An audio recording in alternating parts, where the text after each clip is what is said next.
ভারত পাকিস্তানের ম্যাচ কিন্তু এখন আর জমবে না, কিন্তু দুই ভাইয়ের মাঝখানে কিন্তু ম্যাচগুলো ইদানিকালে খুব ভালো জমতেছে। আফগানিস্তান আর পাকিস্তান নামের সাথে কিন্তু মেল আছে। দেখেন শাহিদ আফ্রিদি এমনকি শোয়েব আখতার যদি ম্যাচ জিতে বা হারে, তখন তারা কি বলে জানেন? আমার ভাই জয়লাভ করছে, কিংবা আমাদের ভাই আমাদেরকে হারাই দিছে, এতটা দুঃখ তাদের মাঝখানে থাকে না। সুতরাং বুঝতেই পারতেছেন ক্রিকেটের মাঠে যদি হেরেও দুঃখ যদি না থাকে, আর একটা ভাই যদি আরেক ভাইকে জিতাই দেওয়ার জন্য মরিয়া হয়ে থাকে, তখন কিন্তু আর কিছুই বলার থাকে না। 140 রানের ম্যাচ আপনি 75 রানে হেরে যাবেন। যে ধরনের শট সিলেকশনগুলো আপনাদের ছিল, আফগানিস্তানকে আমি বলতেছি দুর্দান্ত বাজে শট ছিল ভাই। মোহাম্মদ নাবি যে কিনা দলের সবচেয়ে সিনিয়র প্লেয়ার, একটা হোয়াইট বল ছেড়ে দিলে হোয়াইট বল হয়ে যায়, আপনি কি করলেন? কাভারে ক্যাচ আউট দিয়ে দিলেন। তারপরে গুরবাজ শাহিন আফ্রিদি, আমি জানি যে প্রথম ওভারে আপনি উইকেট ফেলাইতে পারেন, কিন্তু একটা স্লো কাটার বলে আপনি নিজের উইকেট থেকে বিলাই দিয়ে চলে গেলেন। এমনকি আজমতুল্লাহ ওমর জাই যে কিনা এখন বিশ্বের নামে দামে অলরাউন্ডারদের মাঝখানে শ্রেষ্ঠ, তিনি জায়গা থেকে আরো পিছনে যে মানে লেগ স্টেপের আরো আদাত বাইরে তিনি কাটশট খেলতেছেন, তারপর তিনি পিছনে মানে কিপারের কাছে আউট দিয়ে তিনি চলে গেলেন। সুতরাং বুঝতেই পারতেছেন জয়ের জন্য তারা কোনো চেষ্টাই করে নাই। এমনকি একজন ব্যাটসম্যান 5টি বল খেলে 0 রান করে মোহাম্মদ নওয়াজের বলে এলবিডব্লিউ আউট হয়ে ফেরত চলে গেছেন, তার নামটা আমার সঠিক মনে পড়তেছে না। কিন্তু দুঃখের বিষয় হচ্ছে তার যে বলটা ছিল লেগ স্টেপের বাইরে, তিনি কোনো রিভিউ নেন নাই।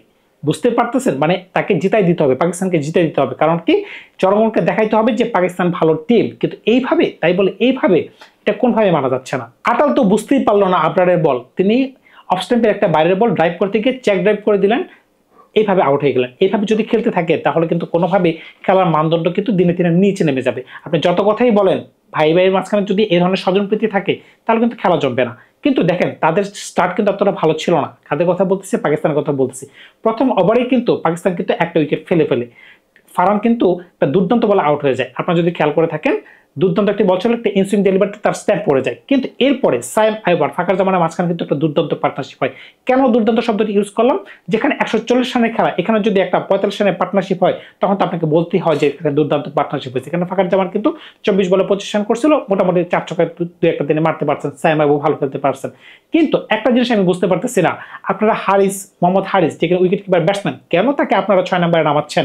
তিনি তো ওপেনার ব্যাটসম্যান বা ওয়ান ডাউন ব্যাটসম্যান, তিনি কিন্তু নূর আহমেদের বল বুঝতেই পারেন নাই।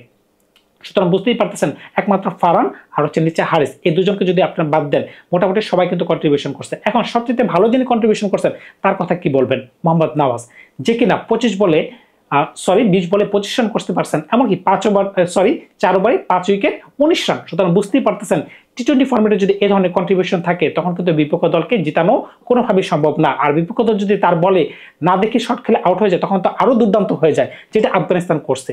দেখেন আপনি তার বলে রিভিউ নিচ্ছেন না, তার বলে আপনি চিপ শট খেলতেছেন, তারকে হাতে বল দিয়ে দিচ্ছেন। আমি তো পিছে এমন কোন টার্ন দেখতে পেলাম না যে বল পরে ব্যাটসম্যানের চোখ অন্ধ হয়ে যাচ্ছে, এমন ধরনের কোনো টার্ন আমি দেখতে পেলাম না। সুতরাং বুঝতেই পারতেছেন মানে এই ধরনের পিচে এমন খেলা কিভাবে সম্ভব। পাকিস্তানের ইনিংস যদি আপনারা খেয়াল করে থাকেন, নূর আহমেদ প্রথম ওভার উইকেট পায়, ফাজল ফারুকি প্রথম ওভার উইকেট পায়, এমনকি রাশিদ খান প্রথম ওভার উইকেট পায়।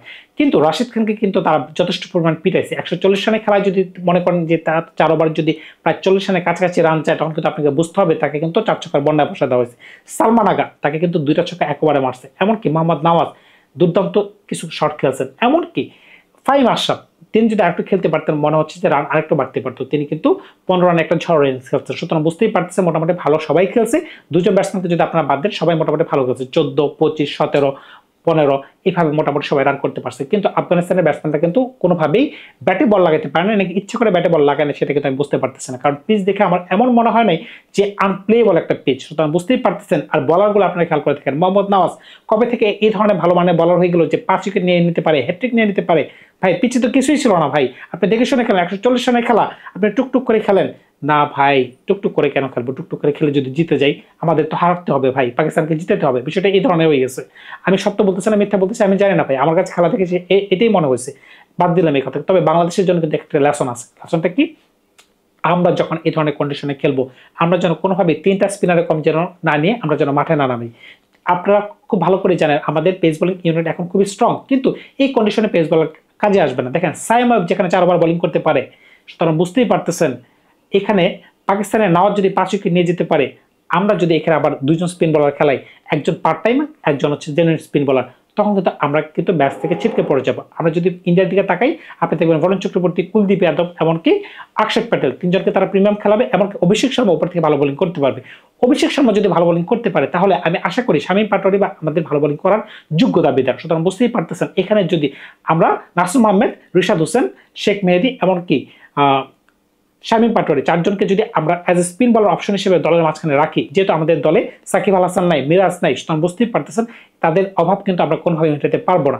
এটা কিন্তু একটা লেসন ছিল আমাদের জন্য যে আমরা কিন্তু পাকিস্তানকে যদি এখন দুর্বল মনে করি আর যদি এই ধরনের ট্র্যাক হয় তখন কিন্তু আমরা যে কোনো দলকেই কিন্তু আমরা চেপে ফেলে দিতে পারবো, সেটা ভারত হোক সেটা পাকিস্তান হোক। কারণ কি এই ধরনের ট্র্যাকটা হচ্ছে আমাদের জন্য একটা শক্তির দিক।